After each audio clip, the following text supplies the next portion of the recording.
Hello, everyone. Welcome to Business Performance USA.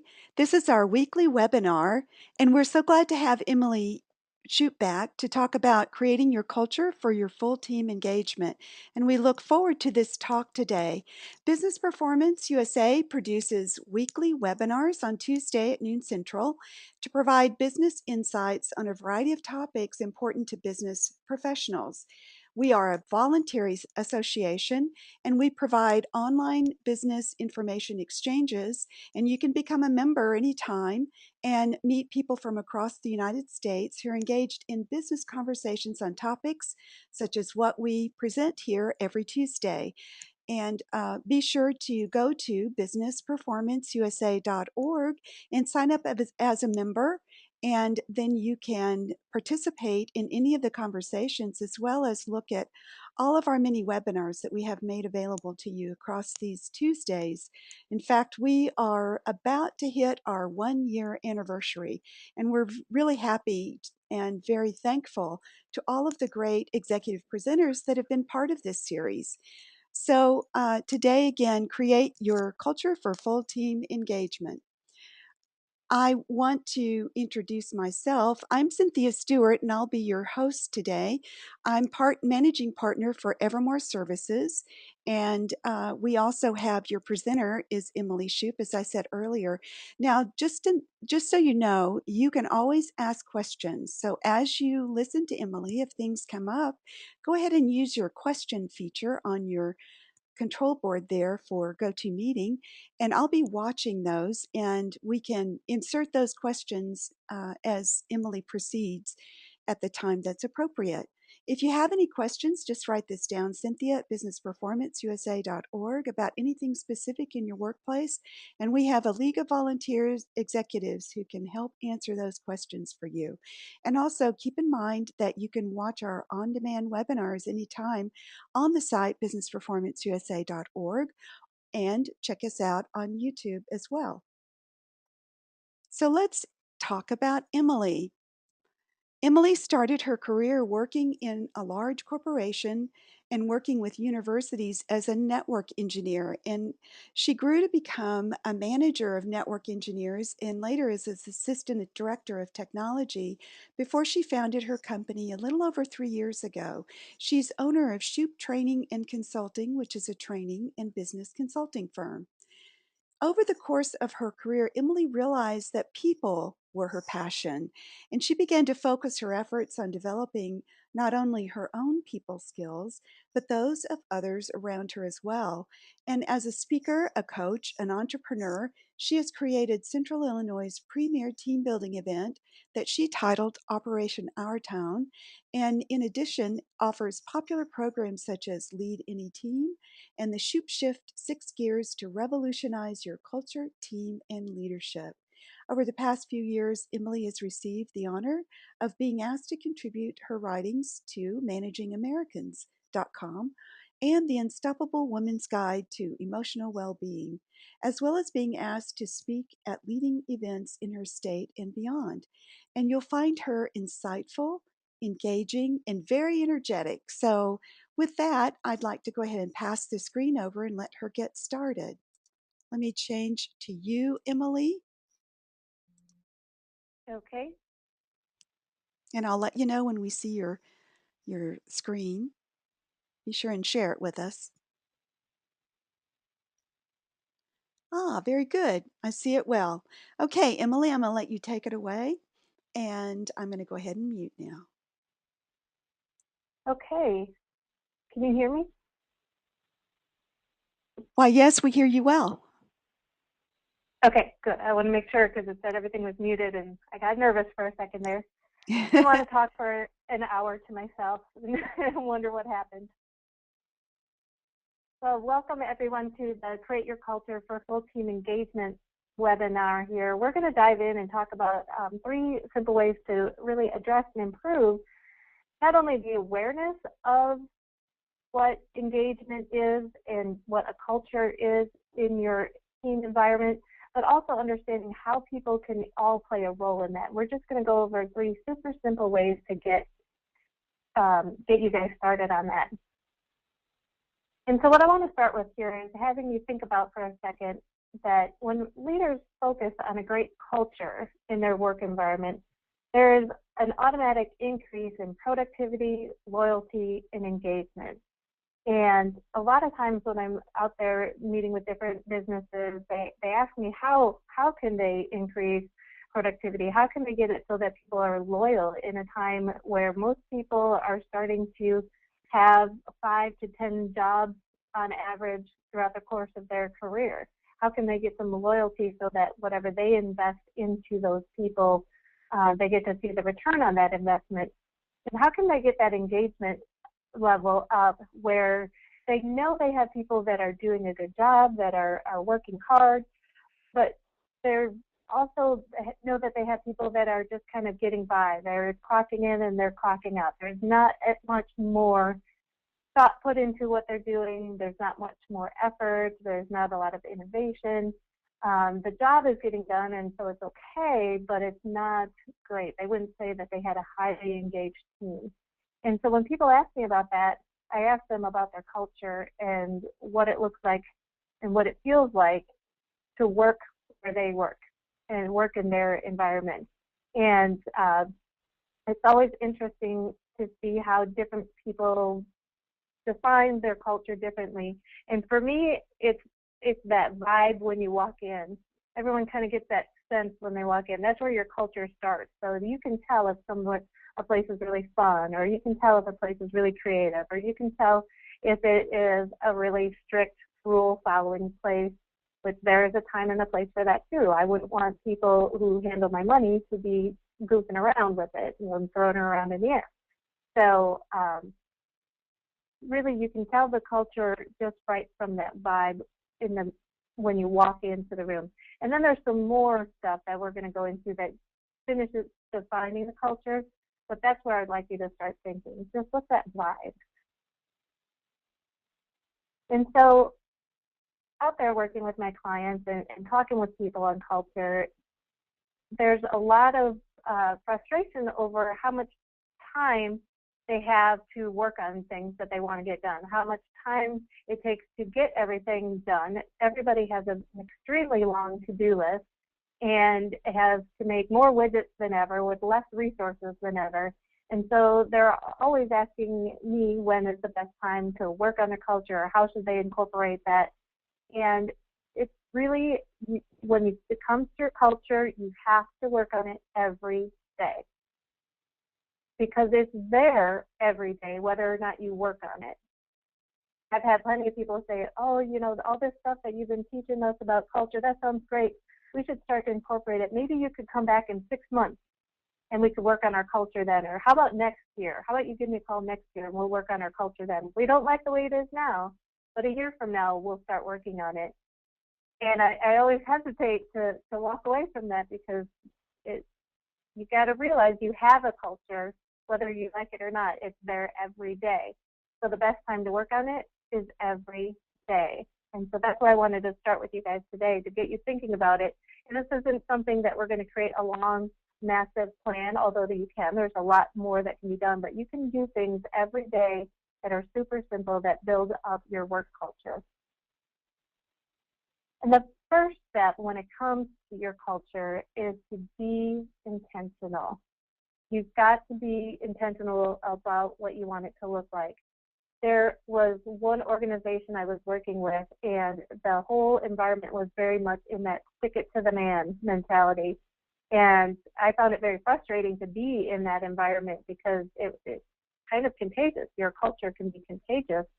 And the leadership did not understand that how they were setting it up was how things were happening in the workplace. So what they thought they wanted did not match up to any of the actions that they took. They were not intentional about the changes that they wanted to have. Instead, they would complain or say, that's just the way it is, that's the way it's always been, that's just the way this type of employee is, you're never going to find a better employee. And I challenge you to be intentional about the kind of people that you hire and the kind of environment that you're creating. And you can, as long as you're intentional about it, you can create the culture that you want. And so just to take a little step deeper here, intentional is an action performed with awareness. So we're talking about your culture, we're looking at what it's like, what's that vibe, and then you're going to figure out how deliberately and consciously and on purpose you can create it to be what you want it to be, and not be a victim of circumstance, a victim of some poor hires, or a victim of the larger organization as a whole. You can have within your team a great culture, regardless of how large the organization is, as long as you're intentional. So after you're starting with being intentional, and we've got you focused on that, where are you going to go from there? So what I would like you to do is take a step back and say, what do you want your culture to look like?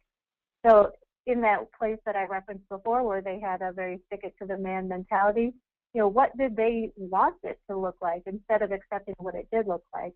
And I put some different pictures of windows here for you, because my version of a perfect culture is different than your version of a perfect culture. It's different for everybody. So sometimes there are places where you really need to have a lot of creativity, and what that culture would look like, where you're innovating new ideas and you're coming up with all these different things. Well, those might be the places where you hear about, where they have the pool table in the middle of the room, or the brightly colored walls, and everybody doesn't wear their shoes and brings their dog to work. That might be appropriate for some environments, but there are other places where maybe you're in a manufacturing plant, and you have stuff coming down the line and things need to be made, but there's a different culture that you want within that. And so really describing what it is that you want it to look like. You want people to ask questions on a regular basis. You want people to be approachable when they have a problem. You want it to be a place where people say thank you a lot. Is it one of my clients was a credit union that did not want to be a stodgy old bank, and so they came to me and said, help us give that Disney experience to our credit union members. And so they wanted it to seem like a place where you would actually hang out instead of a transactional place. So just describing what you want it to look like is where you need to start.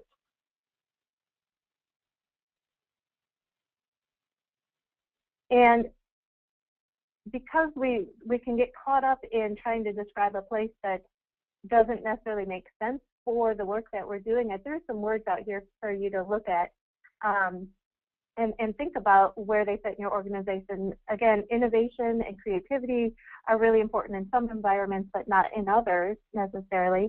A lot of growth is really important in some environments and not so much in other environments, but you could take that two different ways. It could be the company is growing, and therefore you need the environment, the culture that has that forward-going momentum, and you're picking up speed and everything's going at a fast pace, and you're acquiring and you're going and you're acquiring and you're going.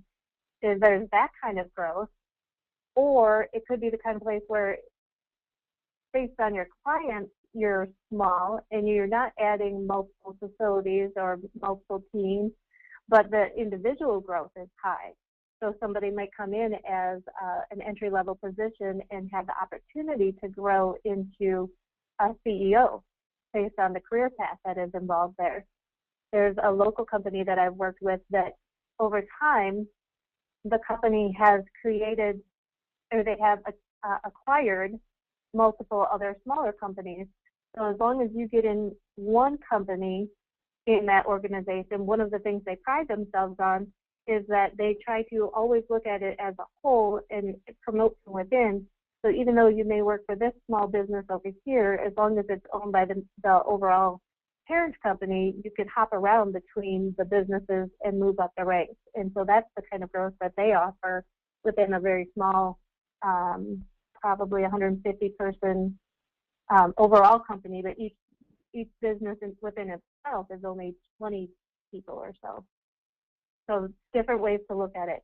So really take the time to write it all out and plan for what you want your culture to look like. I find that a lot of people skip over this and it just happens, and then they look around and say, why isn't it the way I wanted it to be? Or I really wish I worked in a place that was like this. Well, you as a leader, it is completely up to you to create that.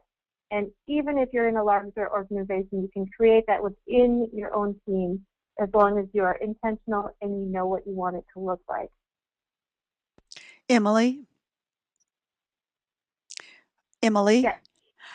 on that last slide, it really makes me think of values. Do you talk with companies about values? I always think of culture as kind of launching like your values in action.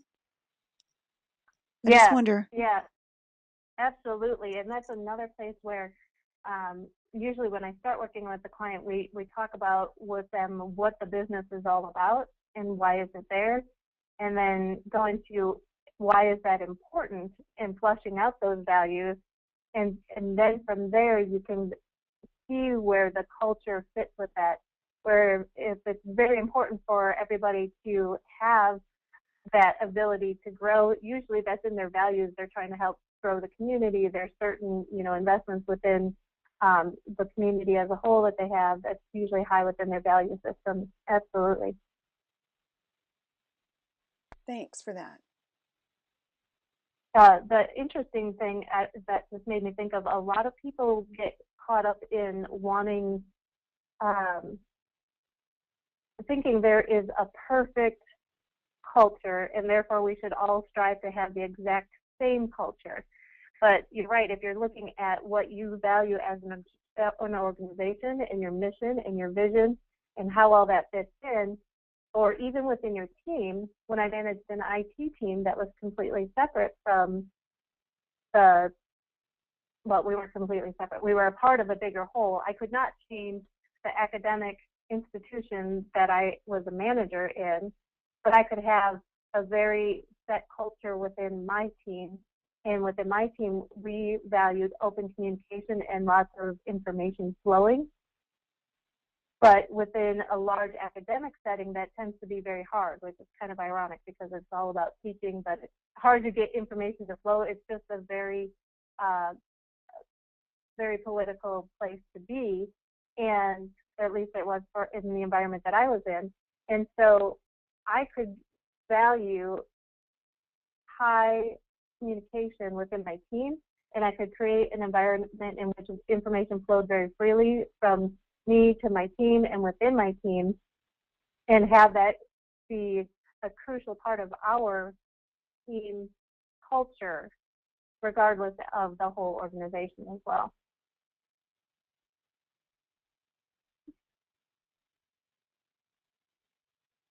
Okay, so now that we've talked about, here's what I would really like it to look like. And it might be a matter of, these are the things I really like already, and I want to keep those things going. And it might be, here are some things that are kind of taking a turn, and I don't really like the way it is over here. Or, I really noticed that everybody is afraid to ask a question in a meeting, or I've got a lot of people who disagree with everything I say, which as a leader, it sounds great at first until you realize that nobody's ever challenging you, and therefore you're making all the decisions. So, when you start to kind of notice those things about your culture and wanting to make it what you want it to be, what daily activities can you do to support how you described it? If it's something where I wish that my culture, everybody smiled every day, or everybody walked in and said good morning. Well, what daily activities can you do to support that and can make that happen in your organization? How can you be intentional about it? And I know that you have enough work to do, and I know that this is something that people will kind of want to put off and can get overwhelmed by, how am I going to make all these great changes? And we're so busy with everything, but how can you make it a game? So one of the clients that I worked with was it was the credit union that I mentioned before, and they were working on creating a much more engaged culture. Again, they wanted to go from that stodgy old bank mentality, which they had operated under successfully for years, to this newer, different is better, people before profits organization. And so one of the things that over time we realized, most people didn't feel that the managers were very approachable. And so they'd gotten into the trap of being really busy. And when you looked around, most of the managers sat in their offices behind their desk with piles, like multiple feet tall piles of paperwork that needed to be done. You know, usually they're hunched over, they had this scrunched up face, and because they had so many reports to do, so much, in a credit union, there's a lot of financial responsibility to your members and then to your insurers, and there's all those pieces along the way. And the managers had gotten so good at just doing the work that needed to be done that they had become completely unapproachable by their staff. And because nobody ever wanted to interrupt them, they always looked busy, and they always looked angry and tired was the other thing too, or stressed out. And so nobody wanted to bug them with another question. Well, that was kind of killing their innovation, and it wasn't making it a very free-flowing as far as information, and it wasn't making it a happy place to be. And if they're trying to create that Disney feel, it wasn't going to happen. So we made a game. I asked the managers to create a little piece of paper where they were going to mark down how many times they saw the other manager outside of the office. And in that, they had to then themselves be outside of the office, outside of their office, to catch the other manager outside of the office. And then they were also able to see other people in action, and that not only were they on board, but everybody else was on board. Okay, we're all doing this. We're all outside of our office. We're doing more. And then they were able to say, you know, hey, Bob, I noticed that you were only out 3 times this week when I was out and about. And, or, wow, Tom, you were out 10 times this week. That was awesome. And so it was a little bit of a game to get them started. It was kind of like, okay, just humor me. Let's just go with this. If this is how you want it to be and make it more approachable, let's start with that. So we started there, and then over the course of time, it developed into them much more naturally being outside of their office and being approachable, and then people being able to stop them and ask them questions, and then people realizing that they could go into their office and ask them a question. And then the greatest compliment that I got was after, it was probably 4 or 5 months later, that one of the employees said to me, you know, Emily, man, Tom smiles a lot more now. He walks around and smiles now. And it was just something that he wasn't intentionally trying to be angry or unapproachable, but he wasn't being intentional about being accessible and showing his, you know, pleasure with being at work. And so once he switched that, it was completely changing for everybody else that worked with him. Emily, I Yes. wanted I wanted to really reinforce the idea of a game. We've used games. I've used games a lot with my clients, and also in my former company, we used games a lot, and we used them for a variety of things. For instance, if we had a safety initiative where we wanted to really get good ideas on how to avoid near misses, for instance, or we wanted to put together a way to incent people. We did things like give cars away, all kinds of big games, but we also did very small games like in our accounts payable. They wanted to meet certain performance measures like how fast they turned around a payable, an invoice. So really all it takes to do a game is just a goal. What is the goal? In your case, it's a great example. We just wanted to get our managers up and moving around, and then set some rules. And it's good if they can decide to do a celebration at the end of the game or give away awards at the end of the game. Those really do help build camaraderie in the team and build in the organization, depending on, or the department, depending on how large it is. But it's a great way to build culture. So I just want to reinforce what a great idea it is to do games. Yeah, so this was a situation where we had multiple managers that were trying to make that change. And I know, you know, some of you that may be listening in, maybe it's just you and your team. It might be that a smaller setup. And for another client of mine, it was as simple as you know, like he wanted it to be the place where everybody said thank you. And so it was just a matter of a daily game with himself to see how many times he could say thank you to his staff throughout the day. And I tell you, saying thank you to people and being appreciative is extremely contagious. And it doesn't take long for people. At first, it was like, well, that's odd. It seems like he's saying it a lot lately. And then you start to like it and look for it. And then you start to give it out yourself. And so now his staff, again, it was very small. It was a one person with 4 staff members. And it was just a matter of, I just would like everybody to say thank you more. And I'm just going to challenge myself. And every day, it's almost like when you're trying to drink more water, I'm going to check off the little box and say I drank this much water. Well, here's where I drank this much. All right, said thank you this many times today. Today I did it 6 times. The next day, 12. And it's just make it fun.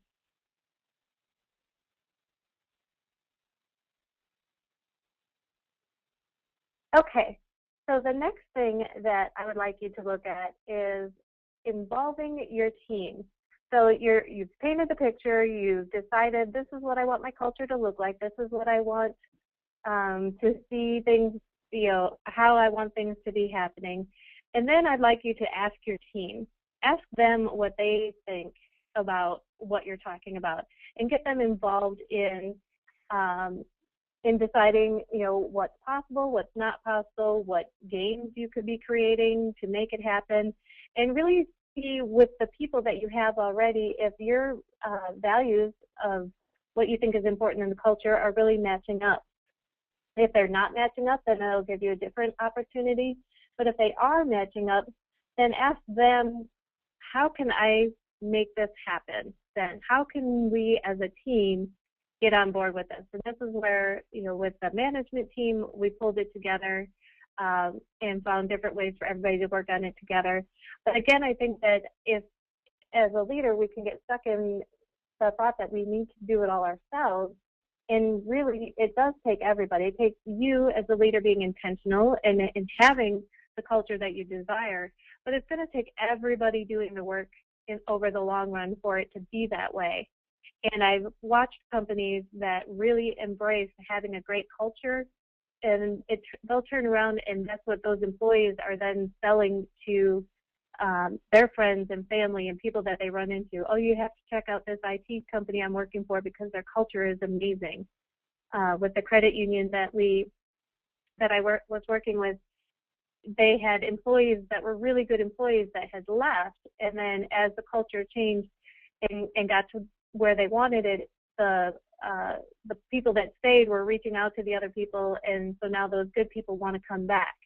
And so really involving your team and getting them on board is key, especially if you're trying to make a change. If you're trying to keep it the same, it's a little bit easier, although I still highly recommend you engage your team to keep it going so that it stays strong even when you are busy. But if you're trying to make a change, make sure that you get everyone involved and see where they can take some ownership of it right away.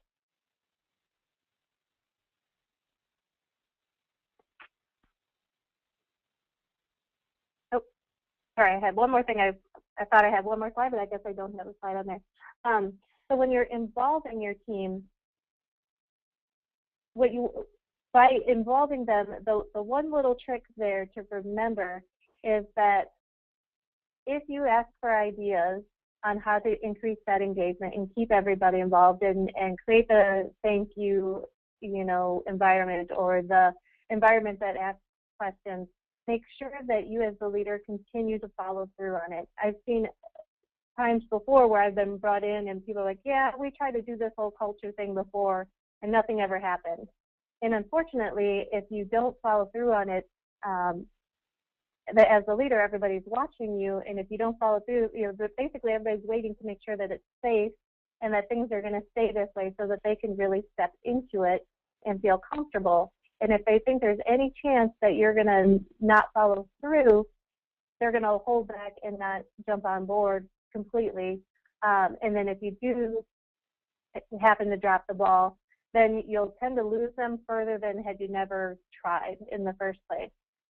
So as long as you're being intentional every day, like we started out with in the beginning, and you're keeping that picture of what you want it to look like in mind on a regular basis, and you handle all your interactions from that place, and you're involving your team and keeping things going uh, from that place, you'll be fine. But if you pick it up and drop it and pick it up and drop it, it'll tend to frustrate your staff more than anything else. And so I just want to warn you to be cautious about that, especially where I've seen it really hurt is when people are asked for their ideas of ways they can make improvements, and people feel like they were contributing some great ideas and they don't see those ideas ever happening. That'll tend to have people pull away and feel disengaged over time. And then the next time, usually then when I come in, they're like, well, why should we give any more ideas, Emily? They never did what we said before. And so you can see where people feel like they've gotten burned. So just make sure that you stay intentional and keep it going. Does that make sense, Cynthia? Yeah, it really does. It occurs to me that you have a culture regardless of whether you're working on it or not. But if you don't tend to it every day, it's just like growing, a garden. If you don't tend to it every day, then you get weeds. And Yeah. culture is the same way. You either do it intentionally and with purpose, and you decide who you want to be as a corporation and how you want employees to be engaged. You decide that, and then you pursue it. Now we have all kinds and all varieties of cultures. So whether you work on it or not, you do have a culture. The question is if your culture is what you want it to be. And if it isn't, then it does take work, and maybe it seems like more work. But really, what I find is a culture that just grows on its own, like a garden or like a plot that just grows. It doesn't turn out very pretty. There's a lot of work that you have to do to go uh, really grow and grow a cultured garden. So in the same way, you have to work on culture in an intentional way, and it actually over time becomes a lot easier if you stick with it and you do the kinds of things that really continue to build the relationships. Culture is really all about relationships and the quality of those relationships.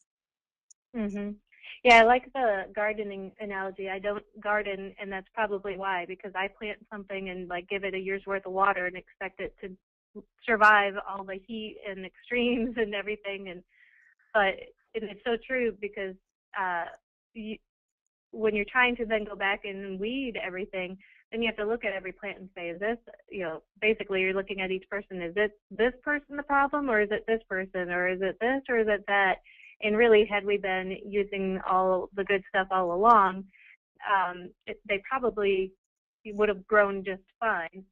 And one of the cool things that I find, if you're sitting there and think, if you look around and say, wow, I have a few toxic people that are kind of sitting on my team, and I've been asked plenty of times if you can hire me to fire your people, and that no, you can't. That is not that does not work for me, but I can help you elevate the level of your culture. And I will tell you that if you elevate the level of your culture and you keep working at it and you stick with it, those toxic people will usually sit there and they'll kind of watch for a while and they'll drag their feet for a while and they're just kind of wait it out. And then usually 9 times out of 10, those people just politely excuse themselves. They find a new job, a new offer, somewhere that they feel like they're going to fit in better because they just realize they don't fit in anymore. And it's not that they're bad people or that they were really doing a horrible job. They just don't fit in with that culture, and that's okay.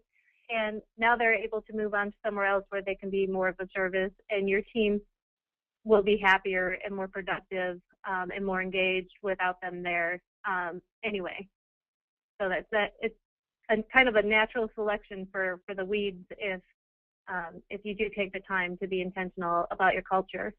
It also makes your hiring process go much easier because the more intentional you are upfront with this is the culture and this is how you have to fit in and inundate people with that from the get-go, and then everything matches when they start working there, that new hire can decide rather quickly whether or not they fit.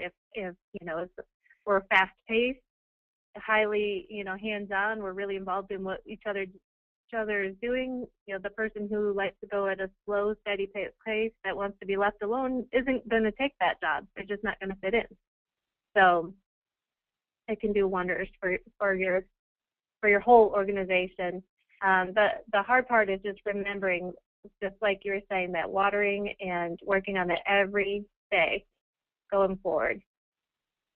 And so what I would like you to remember is, as a leader, it takes a whole team to be successful, and you can only go as fast as your team will let you. So working on that culture is going to be imperative. And some people, it's just going to come more natural because the environment is already set up for it, or you only have to make a few tweaks. And some of you, you're just going to have to find those, what I would call, I would look for games, because I don't like to work any harder than I have to. Look for a few games that you can do, get everybody else on board, start figuring out those things that you can do to keep that culture headed the way you want it to be. So remember, work on your culture every day, not someday, not only on Mondays. Don't have culture days Thursday, that kind of thing. You need to work on it every day, and really be intentional. And don't accept what it is today. If you don't like it, then the cool part of being the leader is you get to change it. You get to change what the environment that you have, and being intentional about it every day until you see it be where you want it to be, and then be intentional about holding it to where you want it to be. And really take a step back. Most people skip over this plan, and we just get busy. We just have to get work done. But really, what do you want your culture to look like within your team, within your whole organization, depending on your level of authority? What do you really want it to look like? And write that down and really think about it. Really, it should only take you maybe 15, 20 minutes to really be able to articulate what it is that you want, and make sure that it matches the environment that you are working in. If you're in IT security, information flowing freely might not make a lot of sense. So pick all the pieces that make a lot of sense for your team and your organization. And then very simply, what daily activities can you be doing, can your team be doing to support the culture you want, and start to incorporate those into your day, into your meetings, into your interactions with the other people. This also carries over to how you interact with your clients, how you interact with your vendors, all of that. But what daily activities can you be doing? And you'll be surprised at how many super simple little things you can be doing on a regular basis to keep things the way you want it. And last but not least, involve your team, involve them every day in what you want, involve them in deciding to make a change, involve them in helping you keep it going. And the more you involve them on, hey, let's make this a great place to work, the more they will enjoy working there. That's where you get your increased productivity, because everybody is now happy and excited and looking forward to that next thing that they love about their culture, that they love about working there. When things get tough and it's hard and you have to pull in some overtime or work on some weekends, or you have a client that is driving the whole staff crazy, your culture will carry you through that, and you'll be able to keep that loyalty through all of the rough spots in the road, as long as you're always involving your team. And with that, I am going to hand it back to you, Cynthia. I can't emphasize enough how important what you're talking about is here, Emily. And I think about that great company, Southwest Airlines, who basically decided day one what the culture was that they wanted. And they, like you say, they worked on it every day. And it's gotten them through the worst of the airline um, industry challenges. I think about back to 2001 when uh, airlines were having to file bankruptcy, American Airlines in particular, and other airlines that have not made it are not present today. And there was Southwest Airlines, and their employees helped get them through. They took cuts in salary. They did what it took to keep that company going because they loved it so much. So, great example of where culture working on every day really makes a difference. So, thank you, Emily, for your comments about culture today. I like the fact that you actually let's see. I'm going to try to. I like the fact that you actually talked about it from the team perspective and brought it down sort of to that micro level. And it's really important that you can do what you can do in the sphere that you have responsibility for. So I can't emphasize that enough. I want to reemphasize what you're saying there. You can go to work on just your team, and that can change the whole company. And hopefully you are Yeah. seeing. Go ahead, Emily. I was what reminded me of that again was I've been working with a lot of smaller businesses, and I was speaking for a group, and a couple of people were from very large organizations. And at first, there was one guy who was like, "Oh, well, I could never do that. Like the whole place is falling apart." And so I really challenged him to really look at, but what about the people that you lead? Can't you make that environment for just those people? And and afterwards, he shared with me that he had gotten caught up in his manager had left, and that guy was great when he worked for the company, everything was awesome, and he was really missing those days. And since I kept with him and I challenged him just to push a little bit further, he realized, you know what, I could be the person that created that for everybody else instead of being upset that that person is gone and the culture isn't the way I want it. And so I know it's an easy trap to fall into if you're in such a large organization, but all it takes is your team, and then it can spread to another team and another team, and then all of a sudden the whole place can be great.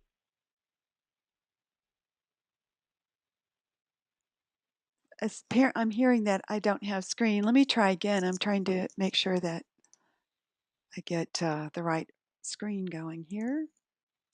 Okay. Show my screen. Hopefully that's on. Um, Yeah, Emily, I have heard that maybe you received a recognition and award today. Could you share that with us? I did. I received, there's the top 25 women in leadership in Central Illinois, and I got a call saying that I am one of the top 25 for this year. And it has to do with leadership within your organization, the community, your family, and how encouraging others to be great leaders. So it was a huge honor. Wow, that is wonderful. That is a huge honor. I'm so really proud of you. That is excellent. Um, thank you for sharing that with us. I'm so glad to hear about that. Yeah, Well, I'm excited. yeah, good for you. You go, girl. All right. Okay, so you're going to be back with us in August because you have a family vacation coming up in July. And so I'm going to take your place. Not really. I'm just going to go ahead and give a webinar in your place in July, but we'll have you back August 19th, and you'll be talking about rally the team for success, the fastest ways to increase trust and collaboration. Two of my favorite words, Emily. And by the way, folks, you can go to Business Performance USA and watch her full webinar series. She gives great, simple tips. She makes it really easy for us to build teams and engage people. So I encourage you to go out there and sign up. And then coming up next, we have quite a lineup. We're going to have Matt Graham back with us. He's going to do name matching with regard to background screening. That's really an important topic for people to know and understand, both from the standpoint of if you are a an employer and you hire people, you want to make sure when you do any kind of background screening that you have the right information for the right person, or even for yourself. It's really important that your name, I know there's a lot of Cynthia Stewarts out there, and you want to make sure that the right information is attached to your background if somebody were to check your background. So he's going to talk about that. That'll be a good topic for us. And then we have Kenna Lewis, the ever popular socialista on social media, and she's going to talk beyond the big three. So she's spoken with us about LinkedIn, Facebook, Twitter, and Pinterest, but now she's going to talk about other ones, which I can't even tell you what they are. So I hope that's Google Plus and things like that. So we'll be back on July 8th with Kenna. We're going to skip the week of July 1st. And then back behind her is Kent Stroman. He'll be back. He's our fundraising expert, Conversational Institute for Conversational Fundraising, and he's talking about digging a well before you need water, which has to do with building relationships. So we hope that you'll put those on your calendar and come back noon Central Tuesdays for the next month, and you'll see these folks, and then we'll have Emily back in August. So, with that, I hope you'll join us on businessperformanceusa.org. We appreciate your time and attendance today, and we hope that you'll go out and make it a great day. Thanks, everyone. And with that, I'll end the webinar. Bye bye.